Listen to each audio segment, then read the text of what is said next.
मु अक्षय कुमार भोई सहकारी नियंत्रक माप ओजन विभाग पुरी आजिर आमर पुरी जिला माप ओजन विभाग एवं निहिडा रो मिलित आनुकूल्य खाउटी सचेतनता कर्मशाला आयोजन करा जायथिला।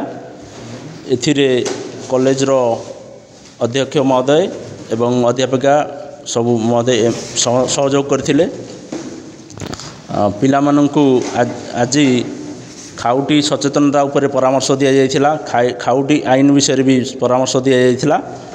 से माने सब आगामी दिन रे से सब को माने आगो को केमती कौन कार्यकारी करेंगे से आमर आशा आई कार्यक्रम आमर पूर्व मासर भी करा जायथिला बामनाल हाई स्कूल रे। आगामी दिन भी जारी रहिबो। खाउटी माने जो माने ठकामीर शिकार होउचंती से माने आमको इनफॉर्म कले आमे सेति प्रति ध्यान देबू और दृढ़ कार्यानुष्ठान नबू। आगुरु भी टिके माने आर मासरे पूर्व मासरे खजा उपरे आसीथिला कंप्लेन सेठी भी आमे जाइथिलु। से मानकु सब धरी फाइन करिथिलु। एमती एनफोर्समेंट आमर करा होची। आगु भी दृढ़ कार्यानुष्ठान सब करा जिवो।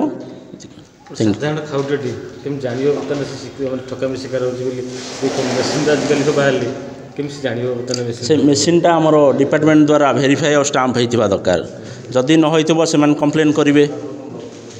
आम डिपार्टमेंट कंप्लेन करेंगे। आमर पोर्टाल भी दिखाई ऑनलाइन एनसीएस पोर्टाल रही टोल फ्री नंबर रही से सबुरे आवेदन करें। तापर भी आम कार्यानुष्ठान नबू। कंप्यूटर कटा आम साधारण देखे से किलोटा को 800 कर दिखाती करती कौन सब कौशलता ठकुचंती तो अच्छी सेटा तो होची किंतु कंप्लेन आसिले आम तो से दृढ़ कार्यानुष्ठान नबू। ठीक है। ओके।